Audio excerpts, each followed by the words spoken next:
Directly begin with a couple of questions. So first, especially the guys who are actually working on, your motorsport team in your college, why do you think you need to run aerodynamic simulations on FSAE or Supra cars? What's the need?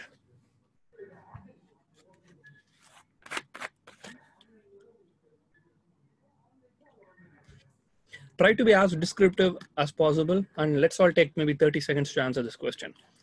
Why run aerodynamic simulations on FSA and Supra cars? Arvind Patil, permission to record. So Arvind, the workshop is anyway being recorded, and for this workshop we are providing certificates. So when we send out the certificates, the workshop will also be sent out. So if you're okay with that, you don't have to record it. Does that make sense, Arvind? Shashanka, to reduce the drag. Okay. Let us see what other answers do we have. Why run aerodynamic simulations on FSE and Supra cars? Again, I would definitely love to hear from people who are currently in the teams. Lower the CG, take sharp corners. Naveen, do you actually not need to run an aerodynamic simulation for that? Pranjal, for better cornering ability and reduce drag. Okay. Sharmant, increasing the cornering speed to increase the downforce, to know how much downforce we are getting from our aerodynamics packages. Great answers. So couple of things that I kind of want to correct is,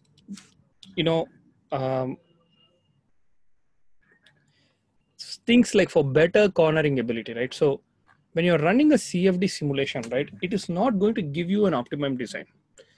When you run CFD simulation, it is not going to, for example, increase the downforce, reduce the drag, or like Abhishek is saying, increase the fuel efficiency. Computational fluid dynamics does not do that. Why do you run aerodynamic simulations? Well, you are running these simulations to first understand how your car interacts with the flow. That's it. The first objective is to understand this interaction.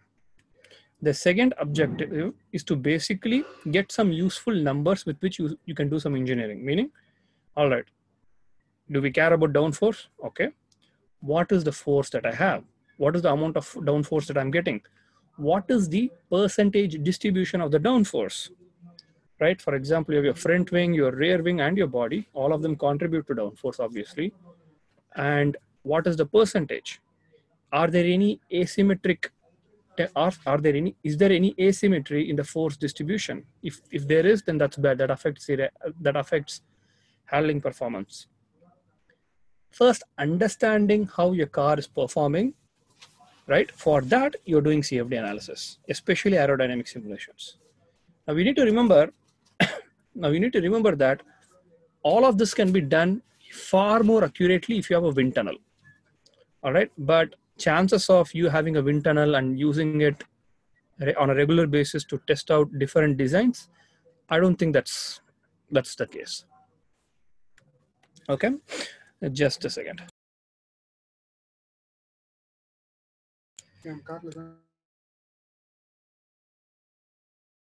Okay, sorry about that, guys. Sorry for the interruption.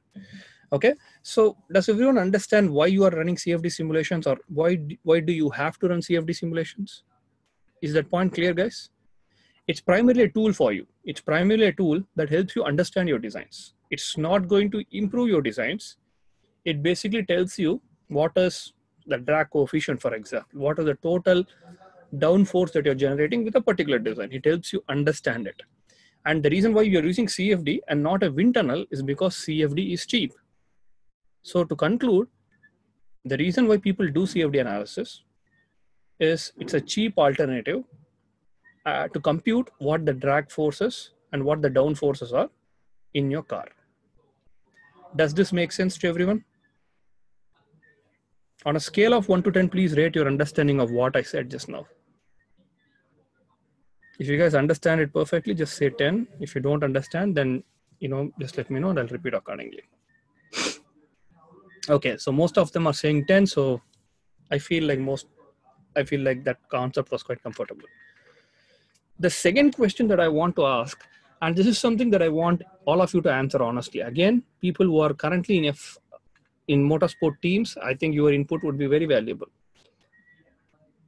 When you're designing your cars, you do a lot of computational analysis. Some people do multi-body dynamics for their suspension systems.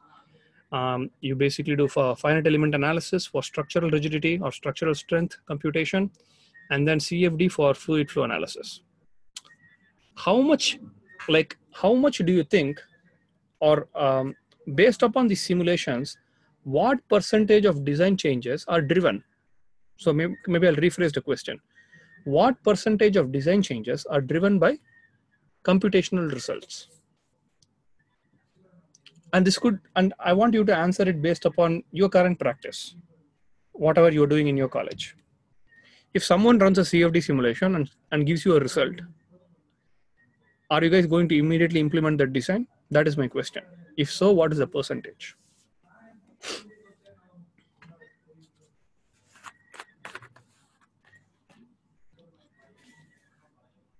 Less than 5%? Yeah, that's kind of what I'm expecting, and thank you for being honest. 20%, interesting. Okay, that's a high number, Sharman. Okay, how about others? What percentage of your design changes is driven by computational analysis? 5 to 10%. So I'm curious, Sharman, what type of design changes have you guys incorporated based upon, say, the CFD simulations that you guys have done? Can you reply to that? Vishwajit, 10%. Okay.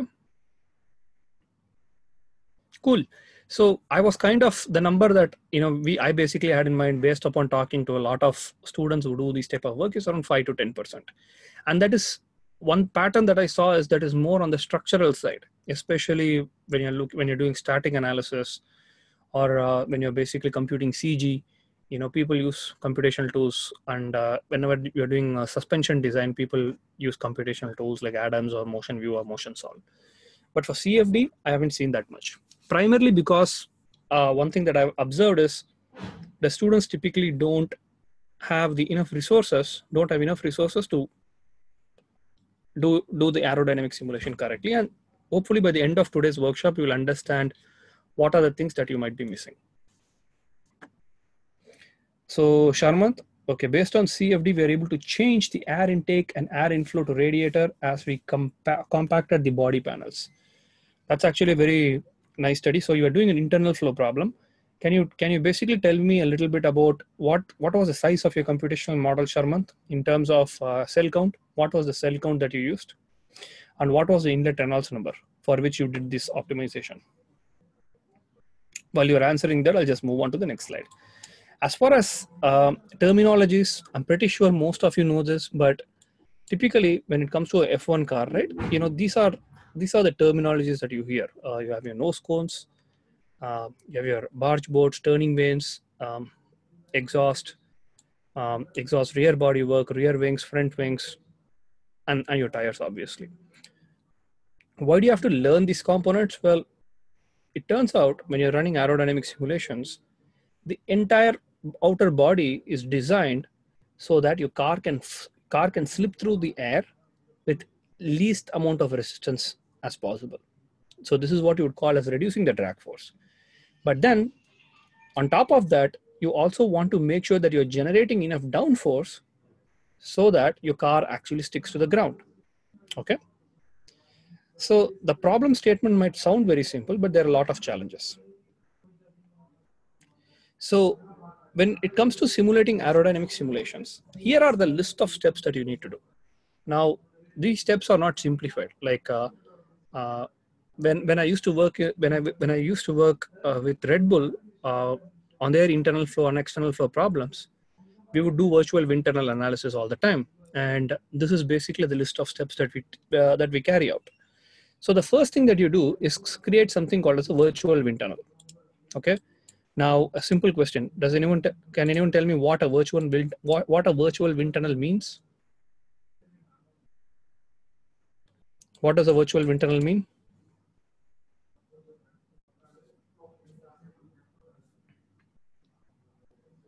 While you guys are answering the question, I'll go to the next step.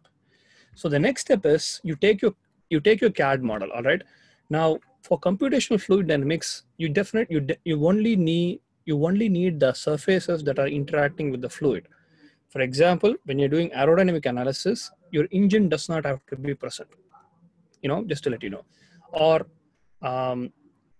okay, yeah, the engine does not have to be present. You don't have to include the piston, or if you don't have to include the gearbox. You just have to include the outer body, which is in contact with the fluid. Okay. Paramanand, just like a paper work. Paramanand, I'm not sure which question you're answering. Sharmant, I was not a part of the analysis, but I used to design the body panels and they came up with the problem and I redesigned to make air to flow inside the air intake. It's a wind tunnel testing done virtually. Okay, cool. Thank you, Sharmat. So basically, I just got one answer. Naveen, consider a particular space where we do the analysis. Exactly, that's correct. So wind tunnel is basically, to understand it very simply, is a box. But this box has been created using some kind of a CAD software. And whatever it is that you're testing, you basically put that inside this box. This is the object on which you're going to do the flow analysis, as simple as that. Then what you do is you provide something called as initial conditions and boundary conditions. Why do we do that? Does anyone know why we provide boundary conditions and initial conditions? Can anyone answer that question?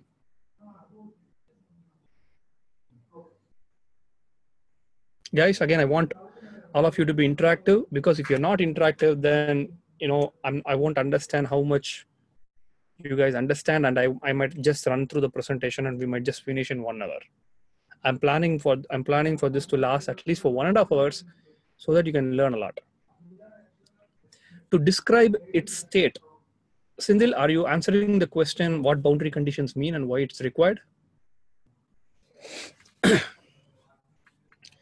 So that answer, I wouldn't say that is entirely true. So if you do a little bit of reading, computational fluid dynamics is about solving certain types of equations. Now these equations are called as partial differential equations. I'll be showing it to you later. What you're doing is, when you're doing a virtual wind tunnel test, you're basically solving this equation inside your wind tunnel. And since these are equations, since these are partial differential equations, you need boundary conditions, right? Just like you need them when you're solving them in a piece of paper. So usually your conditions basically represent your flow conditions. Your boundary conditions would be something like, what is the flow rate? So for something like 60 km/h or 80 km/h. Now, how would you basically decide this particular speed? Does anyone have any ideas? In the meantime, looks like there are a few comments. Kush Kumar, to find other constants. Shashanka, different set of transport equations must be simultaneously solved. Shashanka, is that an answer to why boundary conditions are required? If so, I'm not sure how that, I'm not sure. Or did you answer some other question? In the meantime, the next question that I wanted to ask is, what should be the inflow speed for our virtual wind tunnel test? Should it be 60 km/h? Should it be 80? Or should it be 20 km/h?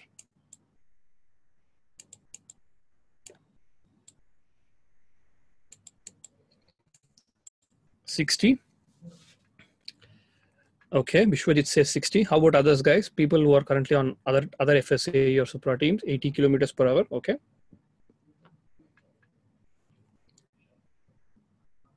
All right, so you see 60 to 80, right?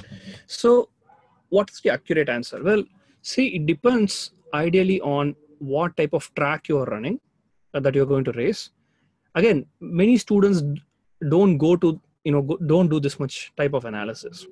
So usually, like if you take a look at F1 cars, right, that is what you guys need to try and learn and maybe apply some of those concepts.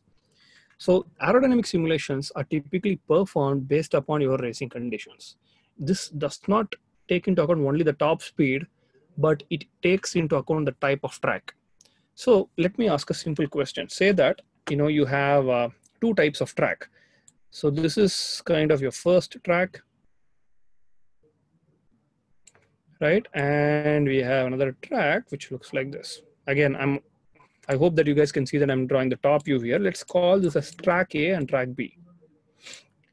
So now, let us say you are driving in track A. What would be the speed at which you conduct your wind tunnel tests?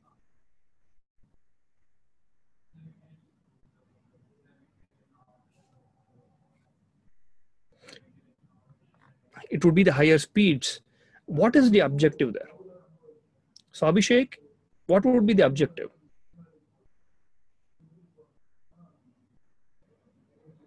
What would be the objective? You're running aerodynamic simulations. What is it that you want to compute when you are running on track number A? Exactly, right? Drag forces. So what you would do is you would have a baseline case where you basically say that, okay, at 16 kilometer per hour, this is my wing parameters. This is the drag force that I get. Okay, so if I'm going to be running or basically racing in track A, then I need to get as low drag force, as low of a drag force as possible, and then I can modify my wing parameters, wing designs, and then try to see if I can get a lower number. Now, on the other hand, if you're going for track number B, the answer is obvious. You're looking for more downforce, right? So if you're looking for more downforce, well, you will obviously increase the angle of attack in your front and rear wings, so that it generates more downforce. And then you will also be looking at the distribution of downforce. So if I look at the car from the top view, do I have a symmetrical distribution or is there an asymmetry? Right? These things needs to be looked at, and you change the CFD analysis, you change the CFD calculations accordingly. The other thing that people would do is if there's a lot of turns, you need to basically look at the downforce at different yaw angles. So what's the yaw angle? Well, so for example, I'm going to try my best to actually draw a car here, right? So let us say you have a car like this, right? Oh my God, it's a pretty bad drawing, but I hope you can see that there is a car here, correct? So let us say you have a car here. This is what you call as a zero yaw configuration. I hope many people know this. So yaw is basically saying the angle by which your car is rotated with respect to the z-axis. So a zero yaw means it's the flow is going straight on. A 10-degree yaw means the car would be slightly tilted. The car would be tilted like this. Minus 10 would mean the car would be tilted the other way. So when you are having a lot of turns, right, you can basically estimate what is the most common yaw angle at which your vehicle is going to turn. And then it makes sense to do CFD analysis on that to make sure that your downforce distribution and your downforce number still makes sense. Okay, so this is two techniques that you can put in place right away. The first thing is, say you have a race, make sure that you get your track conditions. And for those track conditions, try to figure out if you're testing it for max speed or close to max speed, or you're testing it for downforce. Then you need to have a number for what is the average speed at which you make the turn, correct? That is a number that you most likely have. You take that number and that would be your inflow condition. Does that make sense to everyone? Any questions on that? On a scale of 1 to 10, please rate your understanding of the concepts that I just now said.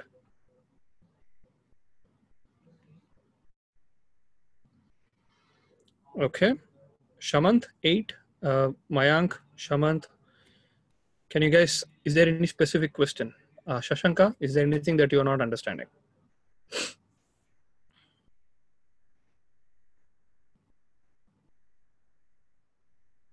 Okay, I see that a lot of you are understanding the concepts. Maybe a few of you are not understanding. So guys who are not understanding the concepts very well, maybe just try asking a few questions to me so that it will help you understand.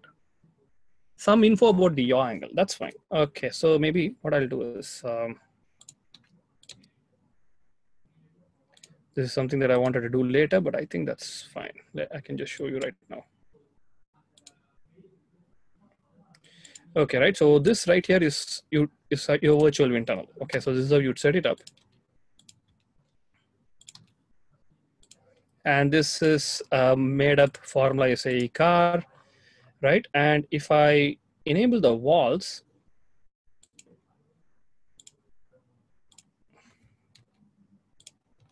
okay, if I enable the walls, you can see that, Sashanka, the flow here, how would the flow take place? It's going to take place like this, correct? Do you agree?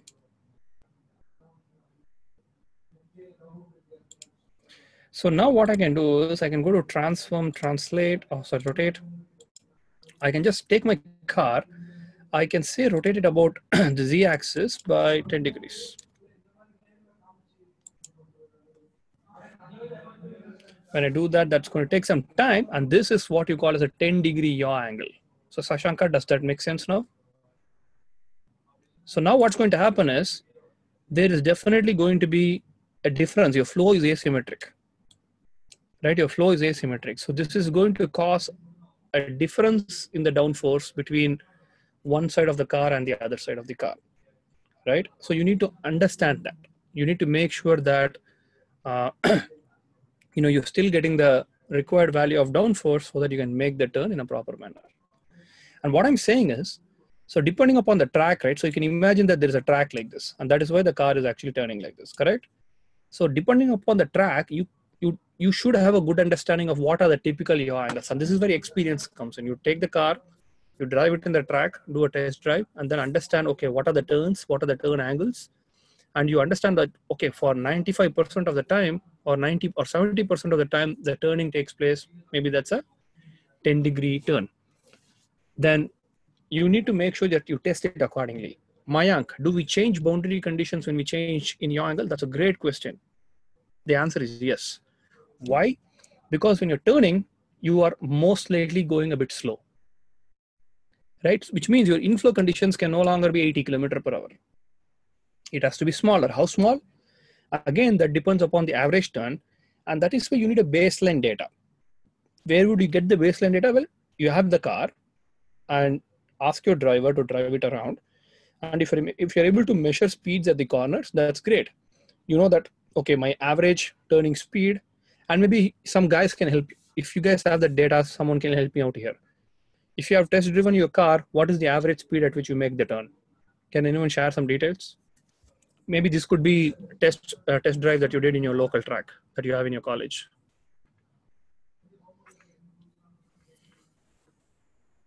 Can anyone share some data? Does anyone have any data?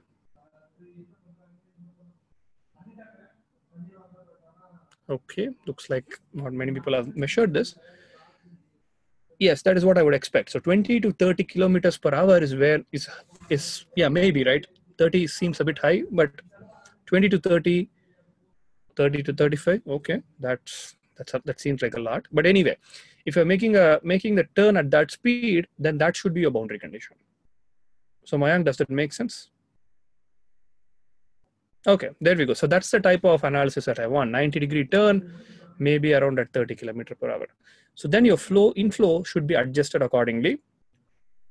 But that's it. That's the only boundary condition that you have to change.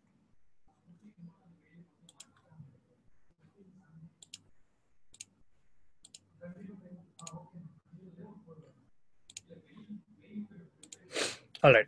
So far what we have done, well, we have created the wind tunnel, and then we have put in the CAD model, and then you assign the boundary conditions. What is the boundary condition that you typically assign? Well, at the inlet boundary, you basically say what is the flow speed, which you can measure. It is basically whatever the speed of the air is basically going to be equal to the speed of your vehicle. So if it's 30 km/h, then that is going to be your inlet velocity. Now, from a CFD point of view, it makes more sense to provide a mass flow rate boundary condition than provide a velocity boundary condition. Not saying that velocity boundary condition is bad, but your CFD solver sometimes behaves well if you provide a mass flow rate boundary condition. What is the difference? Well, instead of providing the value of velocity, you are providing the value for rho times A times velocity, where rho is the density of air, which is typically around 1.2 kg per meter cube. A is going to be the area of the wind tunnel, all right, which you're setting it up. Since it's a rectangle, you can calculate its area very easily. And then V is your velocity. So this would be 30 km per hour or 80 km per hour. And this should be your inlet conditions. Okay, I hope that makes sense. At outlet, what do we specify as the condition? Can anyone tell me? So what do I mean by outlet? So if I go to my setup, CFD setup that I had on the other screen, and let me clear all my annotations. So here, if you look at this guy, this is a very simple setup though, but proves a point. So this side is my outlet. What would be the boundary condition at this point or at this phase? Can anyone tell me? Atmospheric pressure. Shamant, okay. Does anyone have any other answers?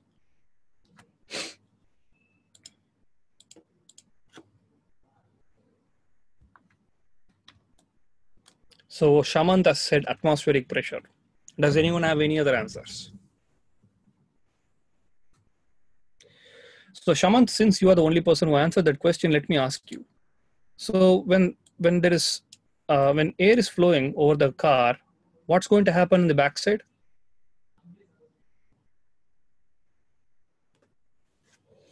Pranjal Kumar, inlet and outlet velocity should be approximately the same. Sure, that's correct.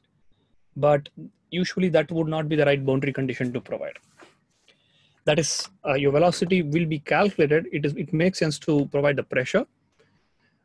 So let's go with, oh, sorry, it was Sendilvel who answered. Okay, Sendilvel, pressure at the back will be low, correct. So Sendilvel, what is this region called? It's not boundary layer development for sure. This region, right? So what is that region called? It starts with W and it's a 4-letter word. It's very popular in external aerodynamics. What is it called? Does anyone know? It's called as the wake region, right? Now in wake region, you are going to have low pressure, as many people have pointed out, and there is going to be flow recirculation, correct? So if your wake region is pretty long, then at the outlet, you will not have atmospheric pressure. What will you have? You will have a lower pressure. Does it make sense to everyone? So if you have a lower pressure, then what should that value be? The answer to that question is you don't know, right? Because that is what you want CFD analysis to say. If you know that pressure, then you know everything about your car. If you know the pressure upstream is your stagnation pressure, and behind it, if you know the pressure, then you can just do a delta P and calculate the pressure drag right away. The problem is you don't know the delta P. So what you do is, and this is a very important step in CFD analysis, is you create a wind tunnel that is actually sufficiently long, right? It has to be sufficiently long so that what's going to happen, your wake region is going to be present, but then there's going to be a decay there, and at some point, you are going to be ending up with free stream conditions. And at this point, it is safe to say that, you know what, my pressure is atmospheric pressure. Does this make sense to everyone? Guys, on a scale of 1 to 10, please rate your understanding of the outflow boundary condition. Awesome. That's what I would like to see. Cool. Okay. So these are two important mistakes that I see left and right. So people have a small box, they create an airflow simulation, and they show me that I'm running simulation of Arvind Patil is 20. I hope it's not 2. Okay, there we go. Yeah, what was I saying? Yeah, some students, do a simulation where they basically put the car inside a small box and they say, hey, I calculated the drag force. 99.9% the answer is wrong. Why? Because the domain is not big enough, right? So don't make these type of mistakes. And I hope after this workshop, you don't do those things. The other thing that a lot of people miss out, and this I can see why they're doing it, is choosing the incorrect turbulence model. So you need to choose the right turbulence model, but people use the incorrect turbulence model for a lot of reasons. Why? And one of the most common reasons I've heard is, hey, I've opened ANSYS Fluent. The first option was RNG K epsilon. The first option was K epsilon, so I did not change it. This is surprisingly the most common answer that I hear. And to be very honest, it makes a lot of sense, because when you are typically in undergraduate courses, pretty much anywhere in India, you don't learn about turbulence modeling, because computational fluid dynamics is still an elective in most colleges, right? So turbulence modeling has to do with something called as Reynolds average Navier-Stokes equations. These are a set of equations that you have. You can derive them from Navier-Stokes equation by applying something called as Reynolds decomposition. Okay, so I'll explain that very, very shortly. Since this is just a part one of the aerodynamic simulation presentation, I don't want to go into too detail. But basically, you have this concept called as Reynolds decomposition. You apply that to the Navier-Stokes equation. You get a set of equations called as Reynolds average Navier-Stokes. So people call this as RANS. So if you looked at ANSYS Fluent, Star CCM, or any other software, you might have seen RANS turbulence models. So the idea is a turbulence model approximates the turbulence. It is not exactly calculating the turbulence, it's approximating. So you need to make sure that you're using the right approximation. And typically, as I will say later, for external flow problems, there is only two models that have been proven and tested. If you're trying out any other model, then there's a good chance that you're wrong. The first model is the Spalart-Alamas model. Second model is going to be your K omega SST model, which is also called as the K omega shear stress transport turbulence model. How long should be the length behind the car for calculating outlet boundary conditions? See, if your car is traveling typically at 60 miles per hour, 10 times the length of the car should be enough. So what you do is, for example, say that this is your body, and say that the diameter of this circle, though that's really not a circle, let us say that the diameter of that circle is 1 meter. Then you typically have at least 5 meters in the front and maybe 10 meters behind. This is like the smallest wind tunnel that you use. Anything smaller than this, your wake region can be out. And for example, I actually made a simulation here. So this is a simulation of the FSAE car that you guys were looking at. So for example, this right here is my car. Let me just enable it. Oops.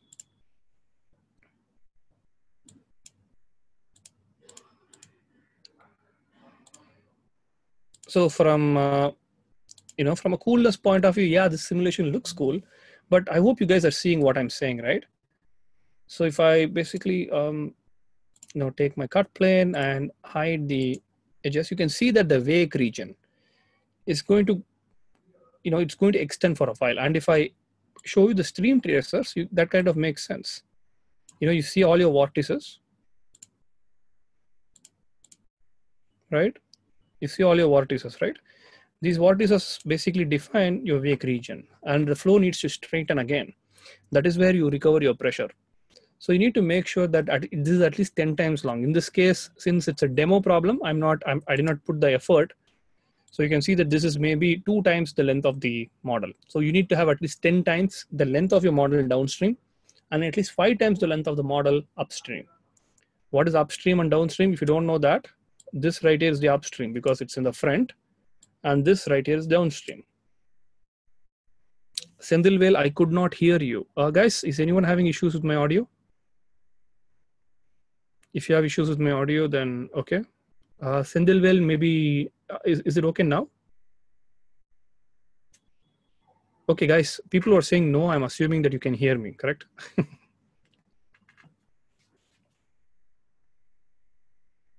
Okay, makes sense. Sendilvel, maybe you have some internet issues. Why do we need such a long upstream region? Again, the same thing, right?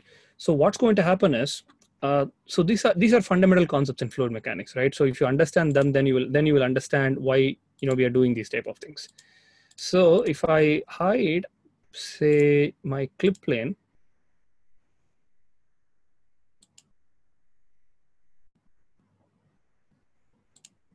and also my stream tracer, right?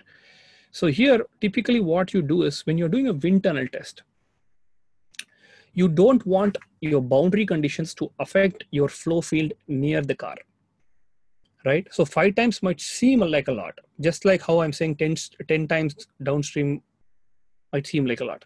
So this is more based upon an experience thing. Why? See, when we were talking about wind tunnel test, virtual wind tunnel test today, I said that, see, depending upon your track, depending upon the speed, depending upon the vehicle, the inlet boundary conditions will change, right? So oftentimes for a particular vehicle, you might have to run multiple inlet boundary conditions, correct? So for each and every setup, for each and every boundary condition, if you're modifying the size of a wind tunnel, then comparing the results might not be, very ideal. If you're making the domain very, very large, you can be very safe that your boundary conditions are not affecting your solution. All right. Because you need to think about this. And this is where a little bit of understanding of computational fluid dynamics makes a lot of sense. So without going into too much details, just think about it. You're creating a computational mesh, and at the end you have boundary conditions, which means at that end, your solution should be equal to your boundary condition value. If you're solving for velocity, for example, the velocity at the inlet phase should be 60 km/h. Now, if your vehicle is very, very close to the inlet, then what's going to happen? When the flow comes in, some amount of flow can get bounced back. If the flow is if the flow is taking place at a high velocity, and if there is a separation bubble, then some amount of flow can turn back and it can come back to the inlet. But at the inlet, you don't like negative velocities. You want the velocities to go inside because that's the boundary condition, and boundary conditions will not change. So if you're placing your object very, very close to the inlet to save computational time, then that's bad because your results will be affected. So it makes a lot of sense to move your car away and then do the analysis. Sir, how can we predict about inlet conditions when there are other different cars with different wake regions? Well, that's the beauty, right? Your inlet condition is just your velocity. It is just how fast your car is traveling. So Kush Kumar, if you're taking, say, a Maruti 800, and if you're traveling at 50 km/h, and you're taking a Mercedes C-Class, you're traveling at 50 km/h. In both cases, the boundary conditions are the same. The wake region changes because of the geometry. So you don't have to change the boundary condition based upon the car. The boundary conditions, especially in aerodynamics, depends only upon what is the velocity with which your car is traveling forward. Does that make sense, Kush?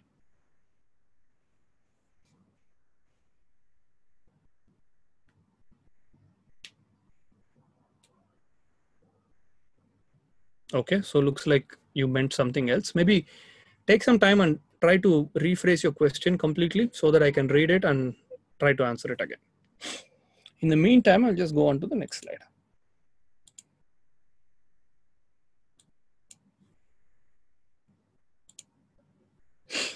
I mean, while racing, some cars are in front. Yes, convoys, right?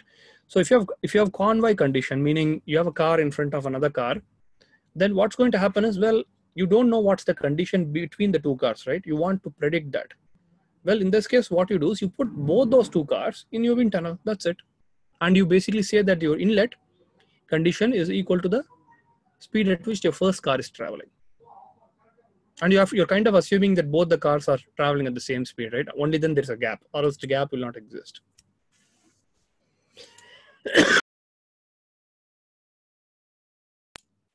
Okay, so yeah, so people do that all the time. So that setup is more interesting. So how you do is, if this is your wind tunnel, then your first car would be here and your second car would be here.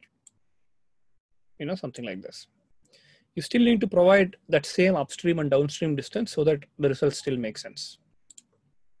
All right. Finally, you need to look at the outputs. Now, this is where, again, a lot of students make some mistakes. So you need to understand that when a CFD simulation is running, it basically solves for 3 or 4 fundamental quantities. What are those quantities? Pressure, velocity, temperature. Obviously, if you have turbulence, you're going to solve for that also. But let us say pressure, velocity, and temperature are the 3 fundamental quantities. From pressure, from velocity, you can calculate your shear stress, and then you can calculate your drag forces. So from your pressure, you can basically integrate the pressure on top of the surface of your car and get your lift forces or down forces, depending upon what you're looking for. All right. So these are the outputs that you look at.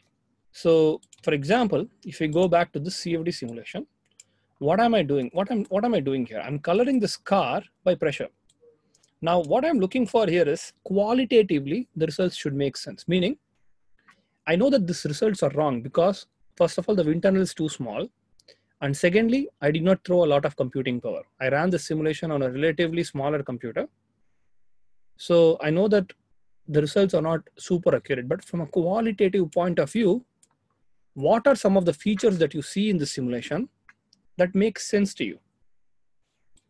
Guys, what are some of the features that you see in the simulation that makes sense to you? Can anyone tell me? What are the strikingly familiar features that you can see from the simple simulation? You're looking at pressure, you're looking at static pressure. The entire car is colored by static pressure. What can you observe from this simulation? This is the most important part. Running the CFD simulation is, you can do it after you get trained.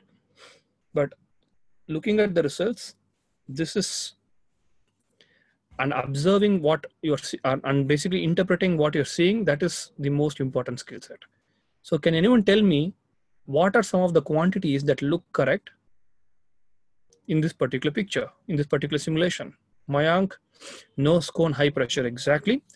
More importantly, the thing that we are looking for is look at your wings, right? You have low pressure on the lower end and higher pressure on the top. So what does this mean?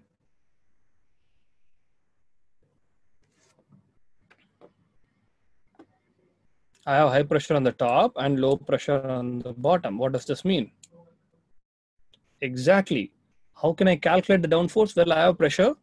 If I integrate the pressure on this area, I can get the force, right? And I can compute the downforce. Similarly, rear wing, right? In the rear wings, this is a multi-layered rear wing, as some of you know, right? And this is in the multi-layered rear wing. What is one of the important quantities that you look at? Does anyone understand? Does anyone know that?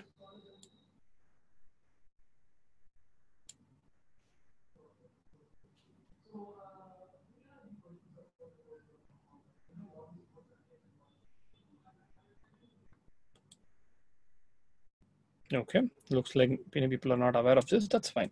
So basically here the gap, right? The gap between two consecutive wings is very, very important. Now in this case, you can see that the gap between the second and third wing has actually been shut down. So this simulation is wrong, right? But this is actually, since it's a made up model, you can kind of showcase these defects.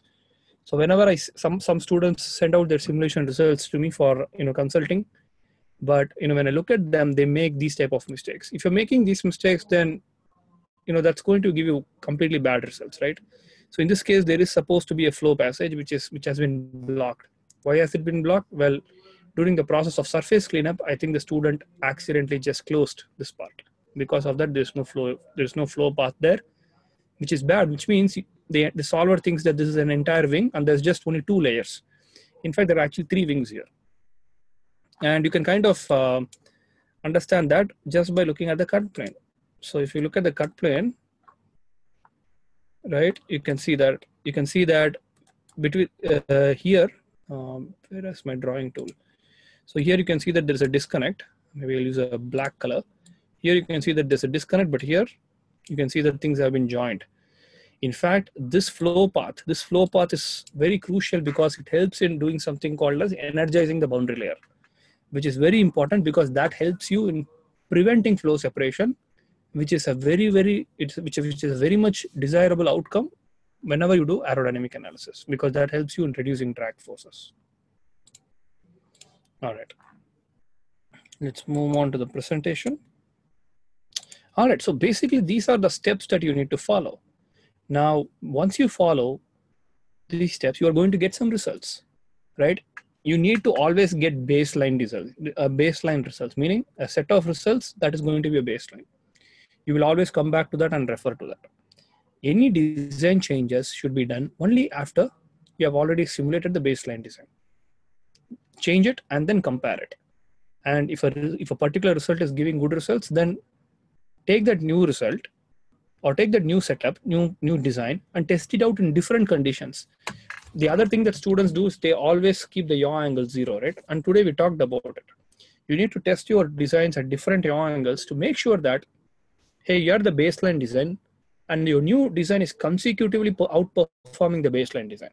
Only then your new design will become your next baseline design, right? So that is the process of testing, right? Even though you set up your CFD simulation perfectly, if you're just running one simulation and modifying design, that's a huge mistake, because one particular design might do very well in one operating condition, whereas if you go to a different operating condition, it can completely fail. Okay, I hope that makes sense. So I know that I've been talking for a while, but on a scale of 1 to 10, please rate your understanding of the steps that are involved in performing aerodynamic simulations.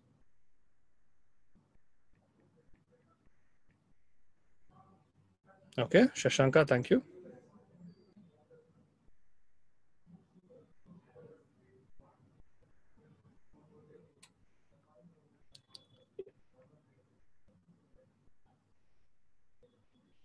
Okay, that's what I like to see. Arvind Patil, do you have any question?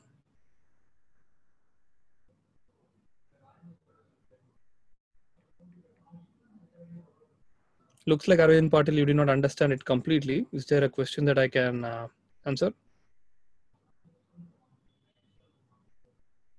Which software? Well, it doesn't matter which software you're using. So in this case, I'm using something called as Converge CFD, which is extremely popular for flow analysis whenever the geometry is very, very complex. If you're using ANSYS Fluent, that's fine as well. So which software do you use currently, Arvind?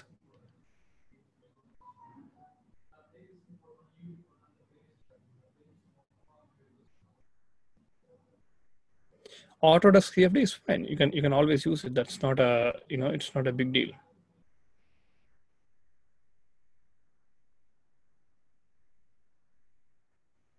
All right. So how to understand your results? This depends upon, like I said, your objective. So here, for example, we have the Formula 1 car. We have a breakdown for it. Now, this is exactly the type of plots or charts that you need to generate. Now, so for example, here the car has been colored based upon the parts. For example, the front wing assembly, it's right here. So that has been colored with light brown. You can see that the downforce, right, as percentage of a 2009 car. So this is a newer version. So the percentage of a 2009 car, so it's just, there's 30%. Okay, so there is, sorry, my bad. I got confused. So this is actually the downforce. And what is this percentage? Well, this percentage is basically saying that your front wing assembly is responsible for approximately 30% of the downforce. Okay. And this model, this car is actually a 2009 Formula 1 car. I apologize for the error.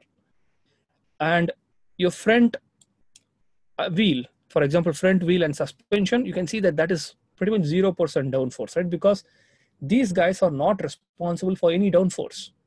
Now, let's actually go to our simple simulation that we did. If I go to the simplified simulation that I did,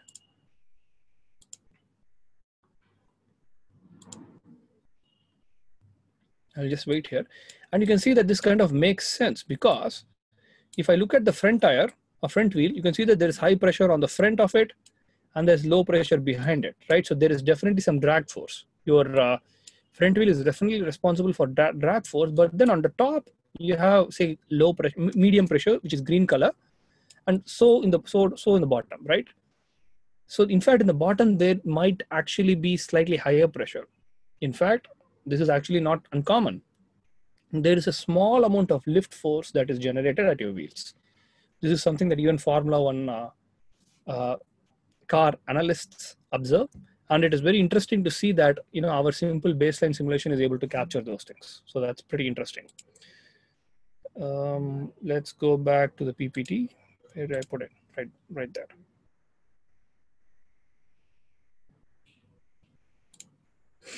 Okay. All right. So let's look at maybe the other parts. So if I'm looking at, say, for example, the front wheel, as we saw, though there is a small amount of lift, there is definitely some drag force. And that is why roughly 10% of your drag forces, it can be attributed to your front wheel. That's because, like I said, the wheels don't have the, unfortunately, wheels have to have the shape of wheels. You cannot, they cannot be designed aerodynamically, unfortunately. If you look at, the other components, right?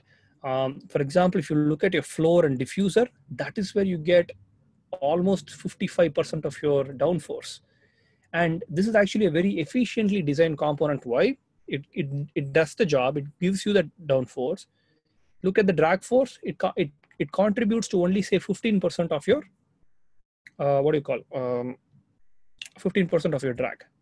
So this is exactly the type of analysis that you need to do. Sendilvale, the video is not streaming, but I could hear your voice. Guys, is anyone else facing that problem? If you can see me, see my screen and hear my voice, just type in yes in the chat box. If you can see me, see my screen and hear my voice clearly, type in yes. Okay, so Sendilvale, most likely it could be that you are having some internet issues. If you have Google Chrome or any other browser open, just make sure that you close all the tabs. That is something that has worked for us before.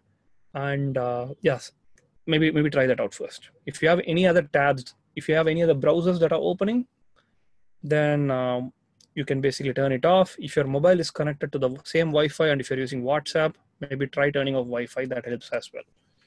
All right, so this is the type of analysis, guys. So what you need to do is, when you design your car, you're designing it, when you design it in a CAD software like CATIA or SolidWorks, whatever the software is, you create several parts and you assemble it, right?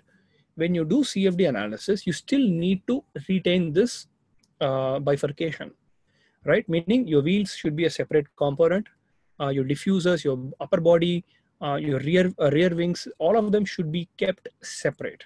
Why? Because a CFD solver can provide this type of a data if the parts have been separated out. If you don't separate out the parts, your CFD simulation software doesn't know what the front wing is. It is just running the analysis. It doesn't know what the front wing is. So if you're asking for drag force, it's going to give you one value for drag force. And don't get me wrong, that is useful. But from a design point of view, you are looking at what you call as an efficiency. So for example, you want your part, if downforce is what all you need to understand that your part should give a lot of downforce, but should give as minimum as a drag as possible. Because when you're generating downforce, you will definitely have some amount of drag. The thing is, the drag should be minimal. Okay, so getting this exact plot is what you need to strive for.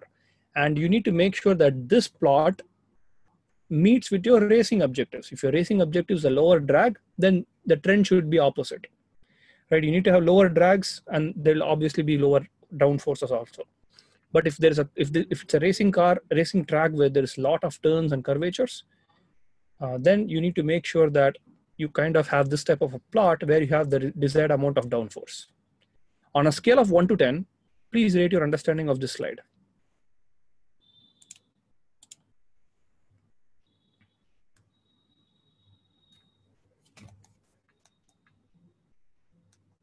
Okay, Nevin and Rohan, seems like you guys got it. How about others? Cool, that's great. That's what I like to see. Now, how much computing power do you need? I think this is like the biggest question, and I would like to come straight to the point. Now, see, if you have to do the aerodynamic analysis correctly, meaning upstream of 5 times the size of the car and 10 times the size of the car downstream, you need large machines. You need at least a minimum of 64 GB of RAM and 6 to 12 core machine so that you can run large jobs. You need a decent graphics card as well if you plan on making visualizations. Now, this is like the bare minimum configuration. Anything lower than that is not going to work. So say you have 32 GB RAM, that might sound like a lot when you're a student, But usually with this type of setup, you can run your computational mesh count would be around maybe up to 15 million maximum. That is, it changes with the CFD software that you're using, but 15 million is something that you can shoot for. And you need at least that much amount of cell so that you can at least predict the trend. You see what I'm saying? Meaning, say that you have 5 designs, right? The absolute drag force numbers cannot be comparable. I mean, if you actually take your car to a wind tunnel and you test out the 5 different designs, say that you get a particular value for the forces, you might not get the same thing in your simulation, but the trend will be the same. Meaning, say that I make a plot. I have design 1, design 2, design 3, design 4, and 5. And I'm plotting drag. I'm plotting drag force. So in my simulation, it could be that design 1 was really at a low drag, design 2 high drag, something like this. So if I create a chart, it's going to be like this. Now, when you do the experiments for the same thing, then it's pretty good if you actually get something like this, because your absolute drag force doesn't matter. Because let us say that this is your baseline design. Then you know that this design number 1 and 3 are good, because even in your experiment, design number 1 and 3 are better. The actual value doesn't matter. In fact, what people do is, with years and years of experience, you know that, okay, if my answers are off by this much, then I know that I can kind of shift it by applying a scaling factor. Meaning, for example, from here to here, the distance is always the same, right? The distance is the same. Again, I have drawn it like that, so it makes it convenient for me. So if I take my experimental data set and minus this distance, then I'm going to have both of the plots on the same, like they're going to be on top of each other. So this is what you need to shoot for. This is what you call as predicting the trend and not predicting the absolute values.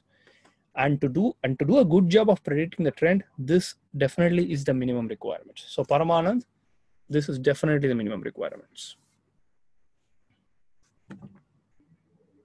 Any questions on this slide, guys? Any questions about computing power? And at this point, one thing that I would like to say is, many people that send me simulation results, they run it on a machine which has 4 GB RAM. And I immediately tell them that your results are wrong. And this is why I do that, right? Because there is no way you will get the right answer. Unless your velocity is like maybe 0.5 meter per second, where it's almost laminar flow conditions.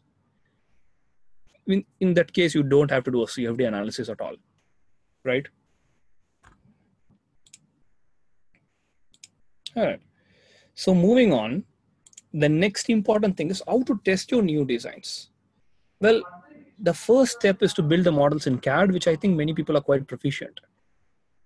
How much time will it take to run?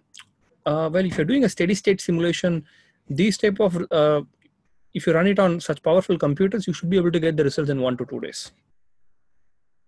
Easily.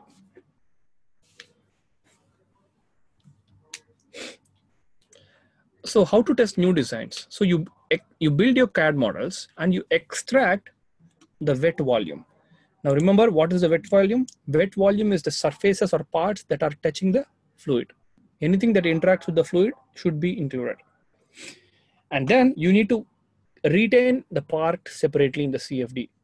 If you don't do that, then what's going to happen? Then it's going to actually give you the drag forces for the entire model and not just for that particular wing.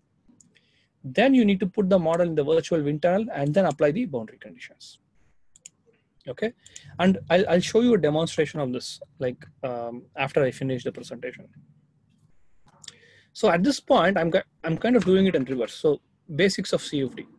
So CFD, in general, there's 4 processes: pre-processing, meshing, solving, and post-processing. If you want to do a good job in CFD, you need to be aware of all these 4 concepts. If you don't, then you're kind of not being thorough. So what is CFD all about? Well, CFD is all about solving some fundamental equations. So these equations are partial differential equations. They are nonlinear. And these are the minimum set of equations that you need to solve. Now remember, your computer cannot solve partial differential equations. So you take these equations and you convert it into a form so that you can solve it on a computer. This process is called as discretization. So what you do is you create these small volumes. So for example, here you can see that there's a square here, there's a square here, there's a smaller square here, and an even more smaller square here. So what you're doing is you're taking all these equations and you're solving it inside that particular cell. And when you solve it, you will get the value for rho, which is the density, u component of velocity, v component of velocity, w, and the total energy. So similarly, when you calculate these components in one cell, you do the same thing again and again in all the cells, and that is what you call as a CFD simulation. Now, since these are partial differential equations, you need initial conditions and boundary conditions. The more the number of equations that you have, the more boundary conditions that you have to provide. The fewer the equations that you have, the fewer the boundary conditions. I hope that makes sense. Now, in addition to this, you need a turbulence model. Why? If you take these equations as it is, and if you try to simulate fluid flow, you will get the right answer. Don't get me wrong. But if you have to predict the boundary layer correctly, then the amount of computational mesh points will be very huge. It is so huge that if you run the simulation on a F1 car with that many amount of cells, your simulation would run for literally several years. I'm not joking, or I'm not making this up. So that type of simulation is called as the direct numeric simulation. The number of computational cells that you need is roughly Reynolds number to the power 3. In your wind tunnel simulations, your Reynolds number is roughly 1 lakh. So that's basically 10 power 5.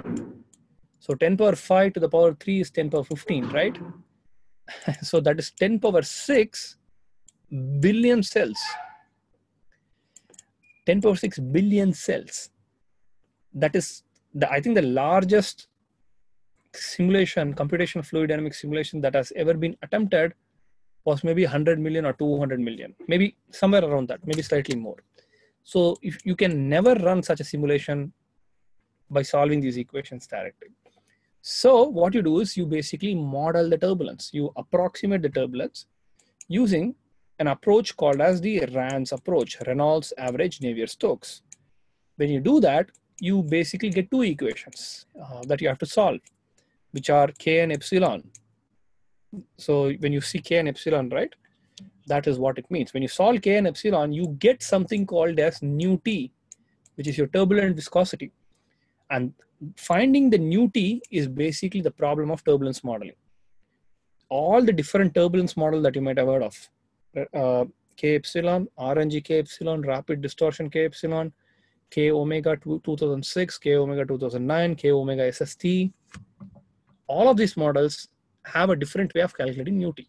When you calculate the turbulence viscosity, you can calculate your entire solution. Calculating this nu T is the art of turbulence modeling. So you need to use a turbulence model. That is kind of the short story.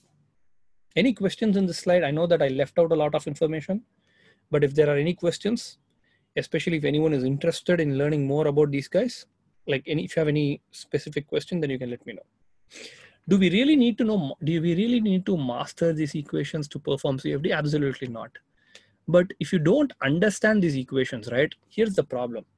See, for example, Sendil, I'll give you a very classical scenario. There are some equations called as the Euler's equation, correct? It's very popular. Euler's equation, they look like Navier-Stokes equation. Can I use Euler equations to simulate, say, a drag force on a car? Can I get the values for the drag force? What do you think? Why?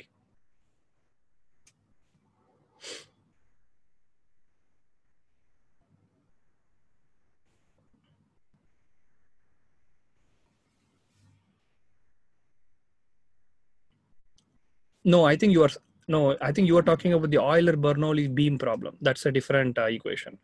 I'm talking about the Euler's equation in fluid flow. I think you're talking about the Euler-Bernoulli ordinary differential equation, which basically controls how a beam deforms. That's a different thing. I'm talking about Euler equation that is very common in fluid flow, right? Can you use it? Can anyone answer this question? Can you use Euler equations instead of Navier-Stokes equations? Does anyone know the answer to these questions?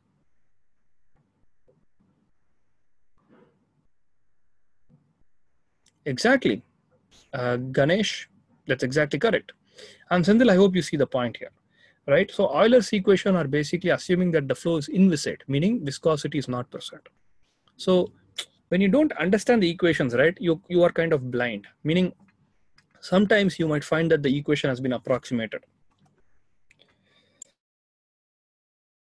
So if you don't understand those approximations, then you might miscalculate or basically misrepresent the results, right?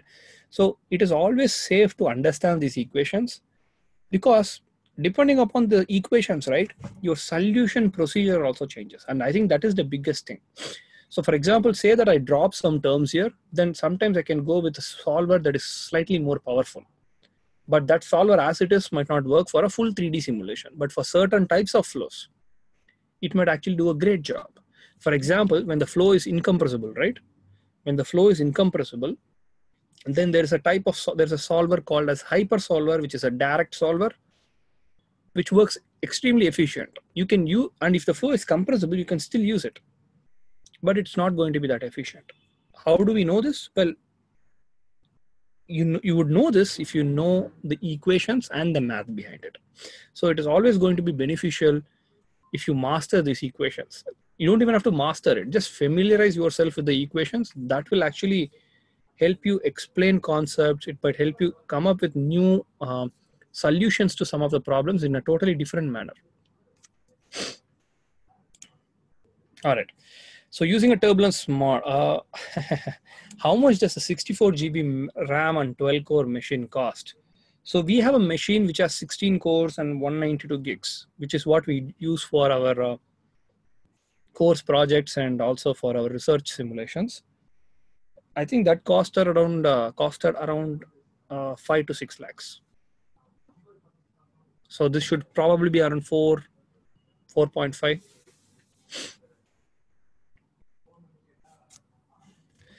All right, so using a turbulence model, like I said, you need to use a turbulence model. Without this, your answer will be wrong. Always use K omega SST or Spalart alamars. And the reason why you need such a powerful computer is when you use these two models, then what you can do is you need to have really, really small cell sizes. How small? There is a parameter called as Y plus, which basically says which basically says how much of the boundary layer you're capturing. Your boundary layering thickness delta can be as small as 1e minus 6, right? Now remember, there's a car that's 1 meter long, right? And if you have a computational cell that's 1e minus 6, how many cells do I need to basically cover the length of the car? Can anyone answer this question?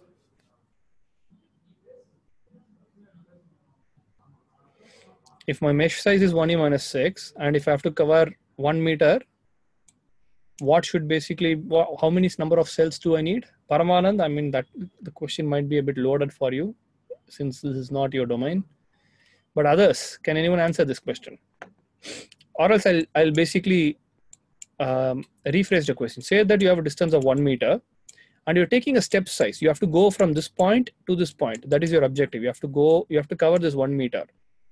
Each time you take a step, you take 1e minus 6 meters. How many steps should you take to go from here to here? Like, exactly, right? 1,000,000 steps. So that is the number of cells that you need. And this is just on the ground. What about the other regions, right? So very quickly, your computational cell count increases when you're using these models, because these models are supposed to give you very accurate results. Okay. Sendil, then it's probably not possible to do CFD. Well, if you're doing internal flow applications, then it might be okay. And the other thing is, Sendil, these criteria, right? These types of machines are required, especially if you want to get your drag force.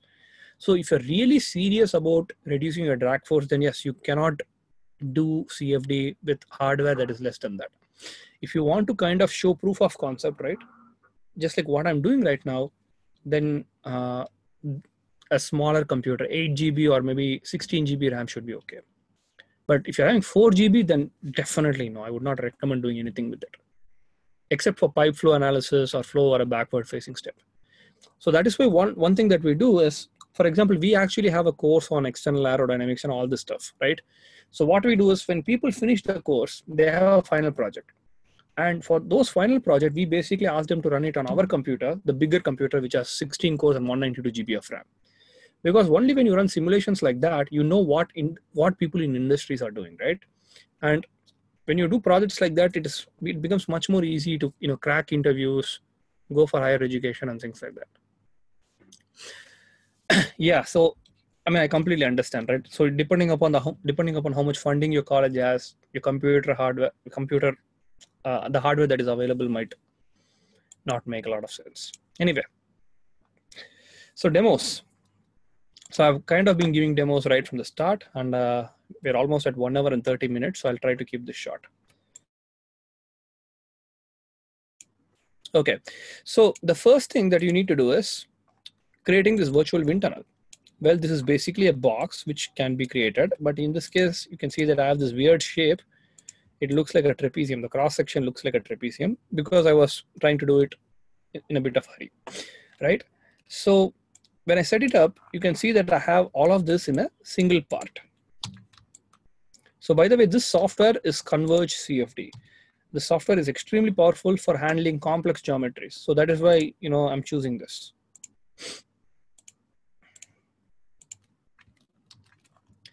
So here you can see that this particular model has been prepared. This particular model has been surface wrapped. It's a technique for surface cleanup. And that is why there is small deformations. Does the shape of the wind tunnel affect the result? Absolutely. Now, in this case, it will affect because my wind tunnel is very small, Sindel. If my wind tunnel is pretty large, then it should not have any effect. Even if it's cylindrical, it should not be an issue. That is the whole point behind wind tunnel. You're flowing air over the car or whatever the vehicle is, and your boundaries, your walls don't play any role in it. So an ideal wind tunnel can be any shape.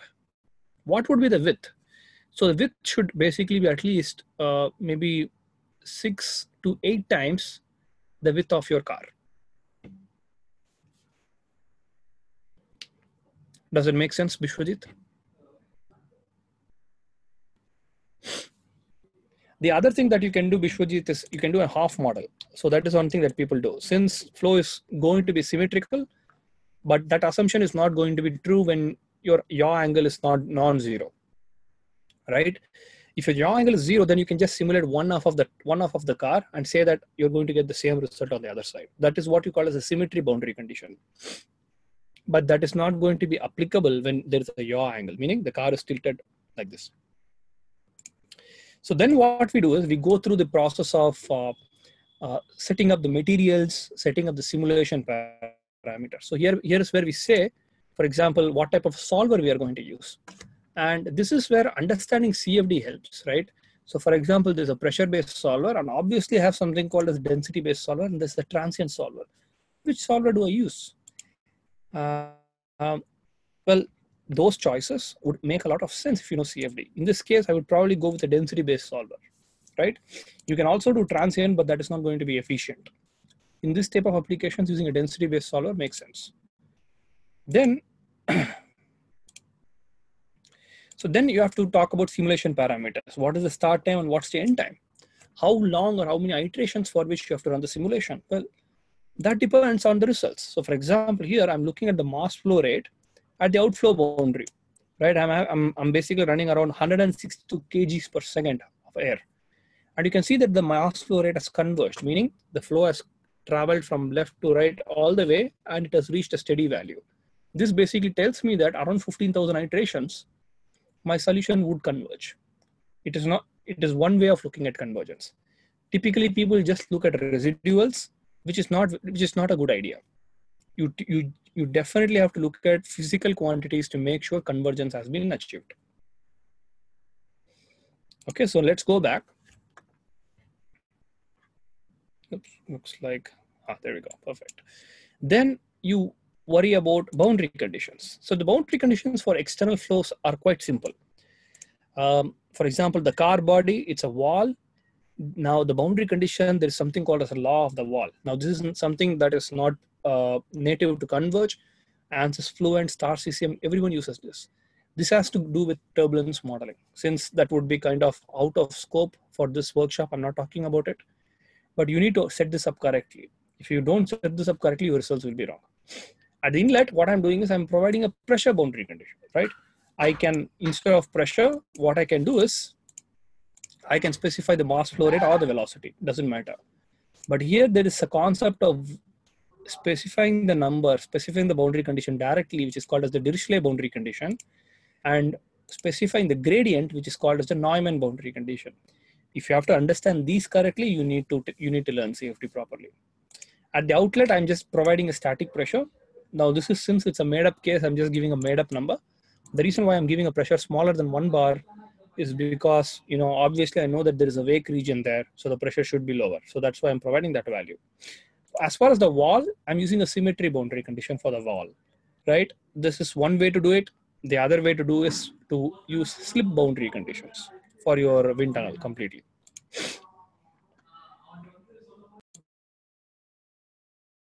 Just a second, guys.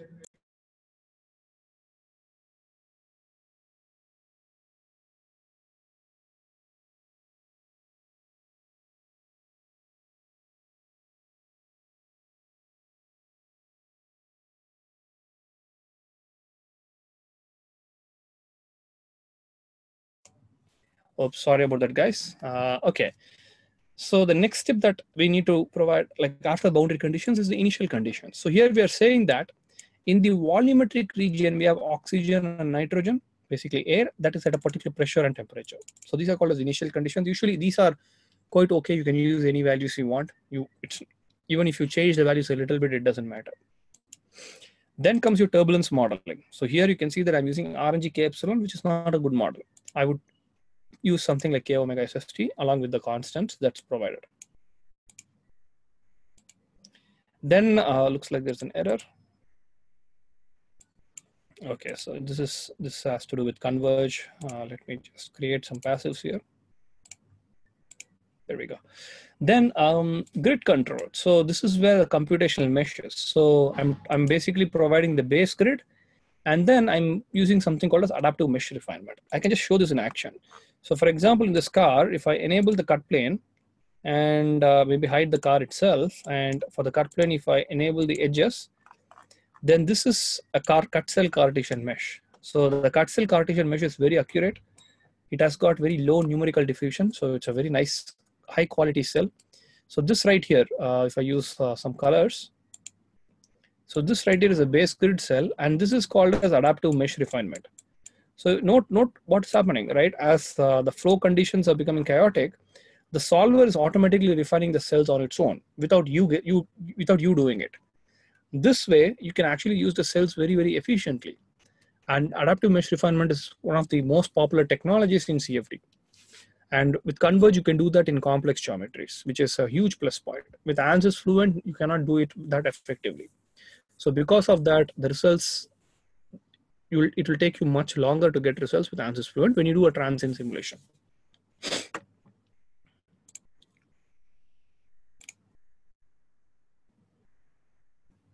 Okay, so going back to the setup. So then we basically look at our post-processing. So post-processing is the art of, basically creating images like this and analyzing the fluid flow. So you can create a cut plane and you can look at velocity magnitude. For example, in the same cut plane, what I can do is I can disable my mesh and then look at pressure and see where the pressure is, right? So this way I know that, okay, these are my high pressure areas and low pressure areas. So whenever there's high pressure and low pressure, that are going to meet, you'll always have vortices, right? So that is where, when I enable this guy and, you're going to see this type of a vortex. Because what's happening is your flow from a fluid from high pressure is going to come into the low pressure region and vice versa. And in this case, what we do is we do have some kind of an arrangement to block that, which is basically this rear end plate. Okay, so this part right here. So this part is basically used to kind of prevent that. And but still you have these vortices getting generated anyways. And as long as you're getting these vortices, as long as the flow is turbulent, that means you're preventing your flow separation point, which is good for aerodynamics. So when you're doing post-processing, it is not only about creating these nice looking images. It is more about, okay, what type of an engineering story that I'm making up here? What am I understanding from this type of simulation, right? That is more important. And you have to support your understanding by numbers. That is where you create line plots, charts, and everything. Okay. All right, guys. So with that, I think I ran over my schedule, but that's fine. I think in this introductory presentation, you guys hopefully learned something about aerodynamic simulations with respect to Formula cars. I hope you found this session useful.